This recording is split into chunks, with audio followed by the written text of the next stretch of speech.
So I'm sharing today about boundaries and self-esteem habits. This is from Terri, and then also like rejection and connection. So Terri talks about how boundaries are congratulating ourselves even when we show up, writing our resentments or self-soothing behaviors in the right now, practicing sentence starters and the breathing of for in, hold, for out, hold, like this.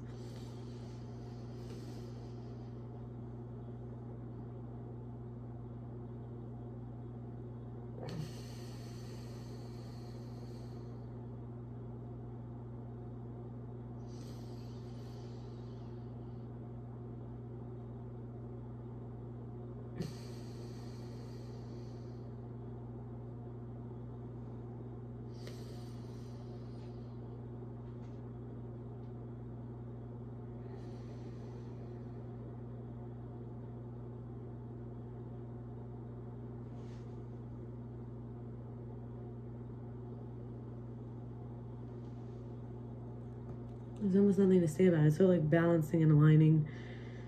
Help myself physically. Codependency destroys boundaries because we feel responsible for solving others' programs, and we might regularly offer advice to others whether they ask for it or not. We might feel appreciated for all we do. We'll have fear of abandonment, obsessive need for approval, and an obsessive need for approval, and difficulty making decisions or identifying feelings in relationship, a lack of self-trust, and the manipulations used to shame, guilt, or control the behaviors of others. I might try to please others in order to obtain their love and acceptance. Excessive caretaking or preoccupation with others, and this is a disordered emotional, physical, mental boundary state. I mean that other people are more significant to me than like me, their states, their actions, the outcomes. And we can practice self-esteem habits, self-compassion, embracing our own uniqueness, learning from our mistakes, forgiving ourselves, celebrating our strength and achievements, accepting recognition with gratitude and grace, stopping to apologize when we're not sorry, prioritizing our preferences, and recognizing we're a precious child of God. We need enough sleep, quiet time, moving our body, eating delicious, good food, asking for help when needed, being gentle, hydrating, and stepping in and standing up for ourselves comes naturally when we love, admire, and appreciate and respect ourselves. We have the right to, and then it's worth it to journal. Why might I think I don't, or it's unfair? Like I have a right to have quiet time, right? Or privacy, right? Why would I think I don't, So I don't need others' approval. I can say my answer isn't up for negotiation. Like I can ask them to respect my decision, remind them I have a right to say no and that I don't appreciate them pressure me. I can say that if they keep trying to wear me down, that I'll end the conversation.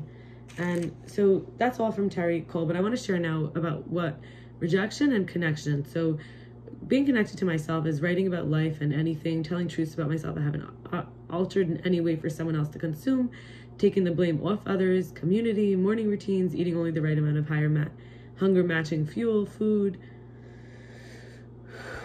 trusting I'll always be provided for and that I'm not dependent on any single individual, and only reaching out to others when I need them, and focusing on how I'm loved the rest of the time. Showering every day, changing my clothes, treating my emotions non-violently like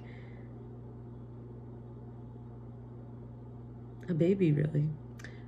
Learning Kabbalah, godly clothes, consciousness clothes, refined via funnel into right size and measurement and occasion and circumstances by manifestation of what is earlier in the dimension of causes, like function-wise, right? Rejection is precious and opportunity. It's unavoidable and protection. It's necessary and not personal, and it's useful and strengthening.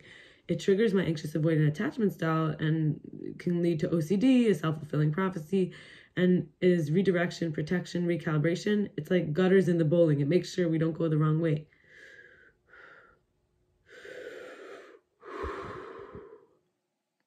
Teaches me where I can love myself and accept the parts of me I wanted someone else to accept. It's preparation for living a life filled with others and sharing intimacy. It's a path of standing up for ourselves and keeping healthy boundaries. It's necessary. It's a part of life and nature, and it brings me back to what is rather than what isn't. It's a chance to be more welcoming and inviting and cultivate more belonging and understanding. It's compassion for the destructive or insensitive or sabotaging pattern habits I have. Can help me to effortlessly offer that to others I'm in relation with, where we are expressing discord or disinterest to one another. It's a way to protect myself from what hurts or doesn't fit yet, a valuable tool to be using. And I want to share a little bit more on